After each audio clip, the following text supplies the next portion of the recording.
दोस्तों आप सबका बहुत बहुत स्वागत है इस वीडियो में, जहां पर हम एपीएफसी एग्जाम 2023 की डिटेल्ड एनालिसिस करने वाले हैं। हम देखने वाले हैं कि भाई उस पेपर का डिफिकल्टी लेवल क्या था, उस पेपर में किस कंपोनेंट से कितने क्वेश्चन आए, किस कंपोनेंट का क्या डिफिकल्टी लेवल था, एग्जाम में फ्यूचर में क्या ट्रेंड हो सकता है। तो आप में से जितने भी बच्चे एपीएफसी एग्जाम की प्रिपरेशन में इंटरेस्टेड हैं या फिर प्रिपरेशन कर रहे हैं या फिर ऑलरेडी अटेम्प्ट दे चुके हैं, सबके लिए सेशन बहुत इंपॉर्टेंट है, क्योंकि यहाँ पर आप लोगों को एक नई डायरेक्शन मिलने वाली है अपनी प्रिपरेशन स्ट्रेटेजी के लिए।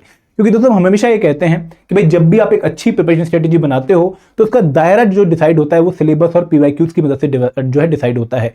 तो यहां पर जब मैं आपको पीवाईक्यू एनालिसिस करके दूंगा फॉर 2023 एग्जाम, तो आपको एक आइडिया लग जाएगा कि भाई फ्यूचर में मेरी प्रिपरेशन स्ट्रेटेजी क्या होनी चाहिए अपकमिंग एग्जाम को हैंडल करने के लिए। तो वीडियो आप सबके लिए बहुत इंपॉर्टेंट है, तो एंड तक इस वीडियो को पक्का देखिएगा।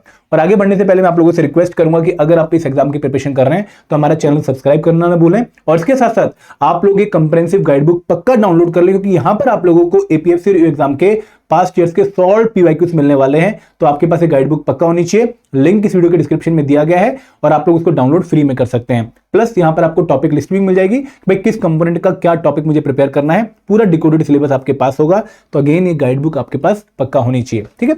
अब शुरुआत करते हैं पास्ट ईयर पेपर एनालिसिस की। हम 2023 का पेपर यहां पर एनालाइज करने वाले हैं, प्लस मैं आप लोगों को पुराने जो पेपर हैं 2015 के, उनके रेफरेंस के थ्रू भी चीजें समझाने वाला हूं, ताकि आप लोगों को आइडिया रहे कि 2023 में कौन सी ऐसी चीजें जो चेंज हुई हैं, जिनका ट्रेंड हमें डिफरेंट देखने को मिला है। ठीक है दोस्तों, हम पहले आइए समझेंगे कि भाई पीवाईक्यू एनालिसिस क्यों जरूरी है।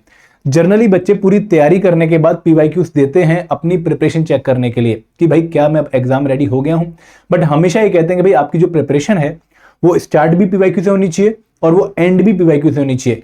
क्योंकि अगर आप किसी अनजान रास्ते पे जाने वाले हैं, ऐसा रास्ता जिसके बारे में आपको डायरेक्शन क्लियर नहीं है, आपको धुंधला धुंधला दिखाई दे रहा है, आपको पता ही नहीं कि भाई इस एग्जाम की रिक्वायरमेंट एक्चुअल में है क्या, क्योंकि बहुत रेगुलर एग्जाम ये नहीं है, बहुत ज्यादा मटेरियल, बहुत ज्यादा एनालिसिस एग्जाम के रिगार्डिंग नहीं है, तो आप लोग इस अंधेरे में, इस धुंधले रास्ते में खो सकते हैं। तो आपकी गाइडिंग लाइट क्या है? आपकी गाइडिंग लाइट है सिलेबस एंड पीवाईक्यूज। अगर सिलेबस आपको बताता है कि भाई क्या कवर करना है, तो पीवाईक्यूज आपको बताते हैं कि भाई कितना कवर करना है, किस डेप्थ तक कवर करना है।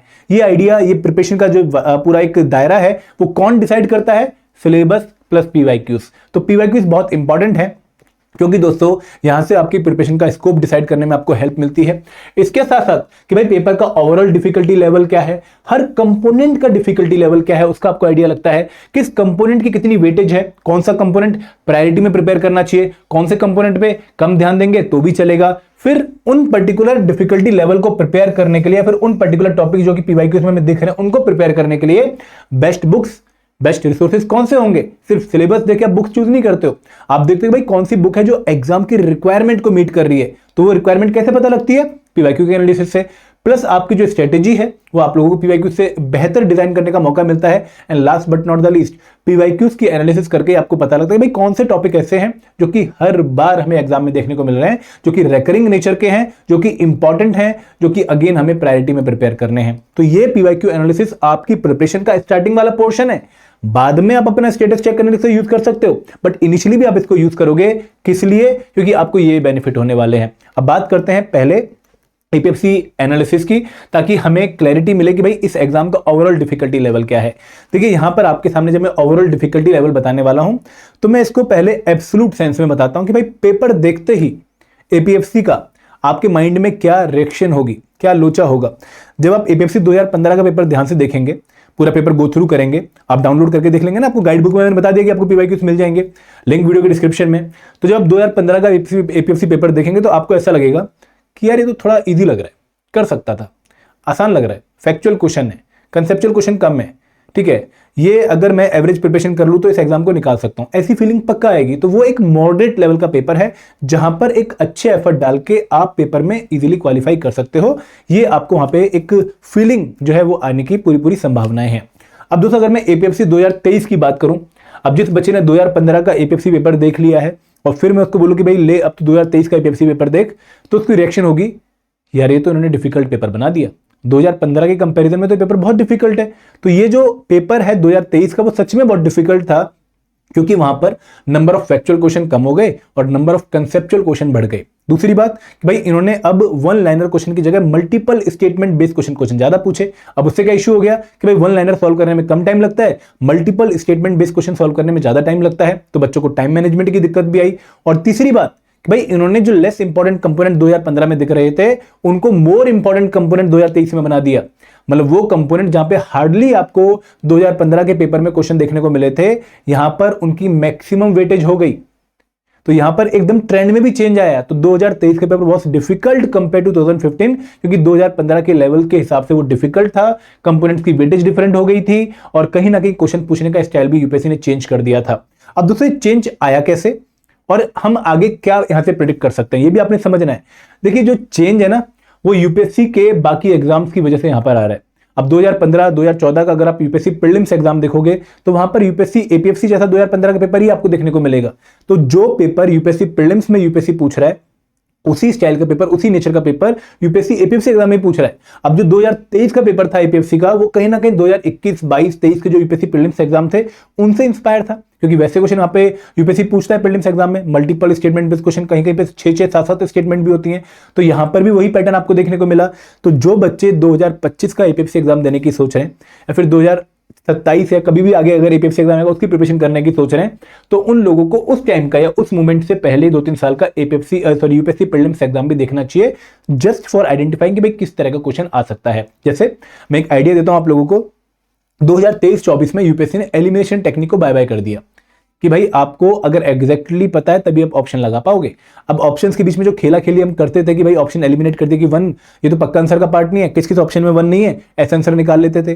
तो वो सिचुएशन अब खत्म होती है। तो आपको एपीएफसी एग्जाम में भी वो ट्रेंड देखने को मिल सकता है, तो वो पेपर का डिफिकल्टी लेवल और बढ़ा देगा। तो यहां पर आप लोगों ने जो यहां पे डिफिकल्टी लेवल में चेंज देखा है वो किस वजह से आया है, कहीं ना कहीं उसका रिलेशन यूपीएससी प्रीलिम्स एग्जाम का जो पैटर्न इवॉल्व हो रहा है वहां से हमें देखने को मिलता है। अब दोस्तों बात करते हैं रिलेटिव डिफिकल्टी लेवल की। ठीक है, आप ऑलरेडी किसी एग्जाम की प्रिपरेशन कर रहे होंगे, आप में से कोई एसबीआई एग्जाम की प्रिपरेशन कर रहा होगा, कोई एसएससी एग्जाम की प्रिपरेशन कर रहा होगा, कोई आरबीआई एग्जाम की प्रिपरेशन कर रहा होगा। देखिए हम जनरली ये ओपिनियन रखते हैं, बहुत सारे लोग कुछ मुझसे डिफर भी करेंगे, यूपीएससी प्रीलिम्स एग्जाम एक बहुत ही टफ एग्जाम है।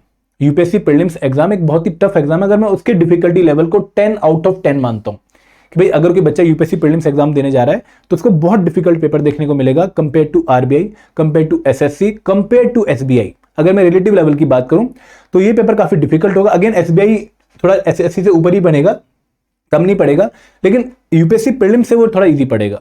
तो एपीएफसी का जो लेवल है वो कहीं ना कहीं आप लोगों को इससे हल्का सा कम देखने को मिलेगा और ईओ का लेवल हल्का सा एपीएफसी से कम देखने को मिलेगा। तो यहां पर 21-19 का फर्क है पेपर के लेवल में, और ज्यादा आप लोगों को चेंजेस देखने को नहीं मिलेंगे। तो एग्जाम सच में डिफिकल्ट है, इसके लिए आपको काफी अच्छी प्रिपरेशन करनी पड़ेगी, काफी अच्छे एफर्ट डालने पड़ेंगे। ठीक है, आगे बात करते हैं। अब बात करते हैं भाई कंपोनेंट वाइज डिफिकल्टी लेवल क्या है। जो एपीएफसी एग्जाम में 14-15 कंपोनेंट आते हैं, उन हर कंपोनेंट में हमें किस तरह के क्वेश्चन देखने को मिलेंगे, किस लेवल के क्वेश्चन देखने को मिलेंगे। अब देखिए यहाँ पे मैंने मॉडरेट, इजी लिखा हुआ है, यहाँ पे मैंने डिफिकल्ट भी लिखा हुआ है। तो मैं पहले आपको इसकी डेफिनेशन क्लियर कर दूं कि भाई अगर मान लो किसी पर्टिकुलर कंपोनेंट में 10 क्वेश्चन आए हैं, ठीक है, अगर मैं मान लो जनरल इंग्लिश में इन्होंने 10 क्वेश्चन पूछे हैं, तो अगर कोई बच्चा greater than equal to 8 question solve कर पा रहा है तो मतलब वो पेपर मैं इजी कंसीडर कर रहा हूं। अगर कोई बच्चा 5 से 8 question greater than equal to 5 and less than equal to 8 question solve कर पा रहा है, इक्वल टू नहीं लेस देन 8 सॉल्व कर पा रहा है, तो उसका लेवल में मॉडरेट मानूंगा। और अगर कोई बच्चा किसी पर्टिकुलर कंपोनेंट में 5 क्वेश्चन भी सॉल्व नहीं कर पा रहा है तो उसका लेवल में डिफिकल्ट मानूंगा। ठीक है, और थोड़ा बहुत जो डिफिकल्टी लेवल है वो इस बात से भी निकलेगा कि भाई पहले के कंपैरिजन में, मतलब बच्चा 2015 के पेपर को बाउंड्री मान के गया होगा, तो अब उससे कितनी डिफिकल्टी आएगी एकदम नया पेपर देखने में, उससे भी मैंने कंपोनेंट का डिफिकल्टी लेवल थोड़ा सा अंदाजा लगाया है। तो अगर आप इंग्लिश की बात करें और क्वांट एंड रीजनिंग की बात करें, जो कि बहुत इंपॉर्टेंट एरिया है, लगभग 35 क्वेश्चन आपको एग्जाम में इस पर्टिकुलर एरिया से देखने को मिलेंगे। आगे मैं आपको वेटेज दिखाऊंगा।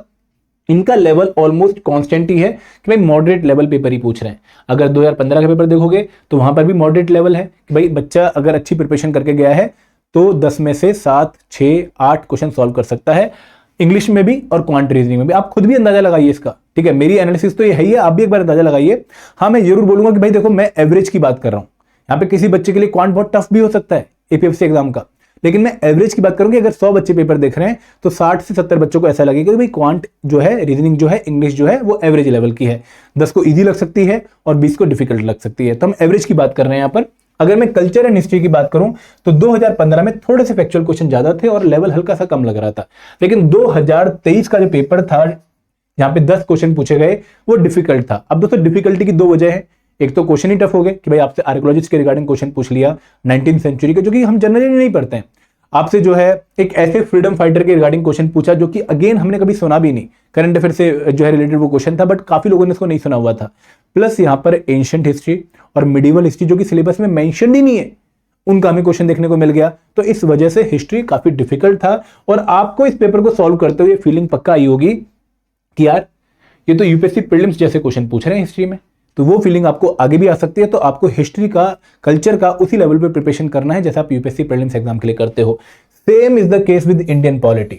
2015 में आपको थोड़े से फैक्चुअल वन लाइनर क्वेश्चन देखने को मिले थे, लेकिन 2023 के क्वेश्चन काफी अच्छे पूछे गए हैं।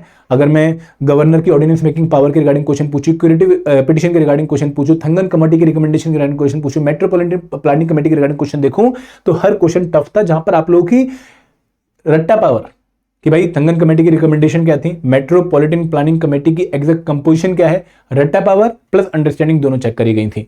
अगर मैं कंप्यूटर की बात करूं तो 2015 का पेपर इजी था दोस्तों, ठीक है। मतलब उस टाइम तो काफी बच्चों को ये भी फीलिंग आई कि अगर हम कंप्यूटर प्रिपेयर नहीं भी करेंगे तो भी काम चल जाएगा। मतलब डेप्थ में कंप्यूटर अगर प्रिपेयर नहीं करेंगे ना, हमने बीटेक कर रखे कंप्यूटर साइंस में, सर मैं कंप्यूटर डेली चलाता हूं, मुझे तो काफी अच्छा नॉलेज है कंट्रोल सी कंट्रोल वी का, तो मैं देख लूंगा। तो आप देख सकते थे 2015 में कोई डिफिकल्टी नहीं थी, क्वेश्चन सॉल्व कर सकते थे।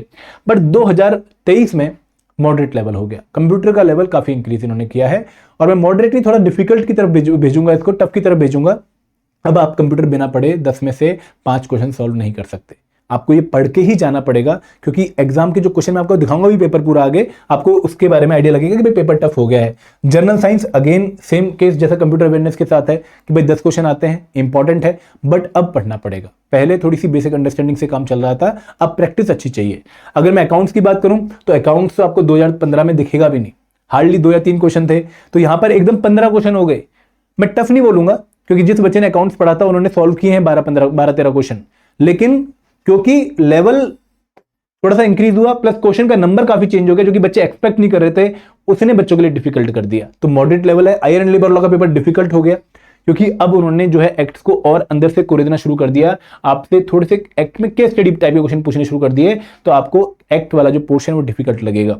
सोशल सिक्योरिटी मॉडरेट है, मॉडरेट ही था। इंडियन इकोनॉमी थोड़ा डिफिकल्ट था, क्योंकि एक क्वेश्चन पूछा, लेकिन वो जो एडवाइजरी काउंसिल वाला क्वेश्चन पूछा उसके बारे में पढ़ते ही नहीं है, बहुत टफ क्वेश्चन था वो। Current event same level.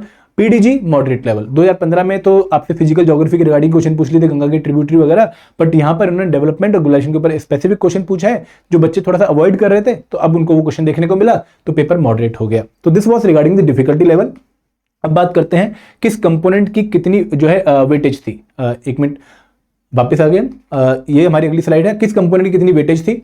तो कंपोनेंट जो इंग्लिश है उसकी 2015 में 10 क्वेश्चन की वेटेज थी, लेकिन हम 2023 को रेफरेंस मान के चलेंगे, क्योंकि अब शायद यूपीएससी ने अपने आरटी एग्जाम्स का पैटर्न थोड़ा सा फिक्स कर दिया है। तो पार्ट ए जो है पेपर का, वहां पर आपको इंग्लिश के ही 20 के 20 क्वेश्चन देखने को मिलेंगे, और ये लगभग फिक्स है। बाकी कंपोनेंट्स की देखो मैं 2015 के हिसाब से आपको जो है वेटेज बता रहा हूँ, 23 के हिसाब से ये वेरी हो सकती है। क्वांट के 15 क्वेश्चन, क्वांट में जो है 14 क्वेश्चन क्वांट के, 1 क्वेश्चन रीजनिंग का, 10 क्वेश्चन हिस्ट्री एंड कल्चर के, जहां पे 4 क्वेश्चन आपको कल्चर के, 4 क्वेश्चन एंशिएंट हिस्ट्री के, और 2 क्वेश्चन आपको मॉडर्न हिस्ट्री के देखने को मिलेंगे। 10 क्वेश्चन इंडियन पॉलिटी के, 10 क्वेश्चन कंप्यूटर अवेयरनेस के, ये ऑलमोस्ट फिक्स रहता है, ये भी ऑलमोस्ट फिक्स रहता है, ठीक है। देन 10 क्वेश्चन जनरल साइंस के, ऑडिटिंग के 15 question, IR and labour law के 14 क्वेश्चन, जहां पे आईआर के 4 थे, लेबर लॉ के 10 थे, सोशल सिक्योरिटी के 5 क्वेश्चन, इकोनॉमी का 1 ही क्वेश्चन था, करंट अफेयर के 7 क्वेश्चन थे, पीडीजी के 3 क्वेश्चन, और स्टेट का 1 भी क्वेश्चन नहीं था। तो यहाँ पे जो सोशल सिक्योरिटी है और करंट इवेंट है, यहाँ पर कुछ क्वेश्चन ओवरलैपिंग भी होंगे, क्योंकि स्कीम्स आपके दोनों का पार्ट बनती हैं। तो this is the weightage of different component in 2023 examination. अगर आप आगे इनका पोटेंशियल देखें, मैं अगेन वो मॉडरेट इजी डिफिकल्टी की बात कर रहा हूं, तो ये स्कोरिंग पोटेंशियल था कि भाई इंग्लिश में आप 8 क्वेश्चन सॉल्व कर सकते थे आउट ऑफ 10, ठीक है। क्वांट में 8, कल्चर में 6 क्योंकि टफ था, इंडियन पॉलिटी में 6, यहाँ पे 7, 8, ये आपको स्कोरिंग पोटेंशियल मैंने इसलिए दिया कि भाई आपको आइडिया लग जाए कि अगर मैं एवरेज प्रिपरेशन करके जा रहा हूं तो कितने क्वेश्चन आउट ऑफ 10 में सॉल्व कर पाऊंगा किसी भी कंपोनेंट के। आगे बढ़ते हैं दोस्तों। अब मैं आप लोगों को एक बार पेपर का लेवल बताता हूं कि पेपर का लेवल डिफिकल्ट था। Types of question mixed question थे। मैं भी आपको पेपर खोल के दिखाता हूं कि भाई स्ट्रेट फॉरवर्ड क्वेश्चन भी थे, one liner, match the following question भी थे, मल्टीपल स्टेटमेंट बेस्ड क्वेश्चन भी थे। तो हर तरह का क्वेश्चन जो यूपीएससी प्रीलिम्स एग्जाम में आता है वैसा ही लेवल आपको यहाँ पे भी देखने को मिलेगा।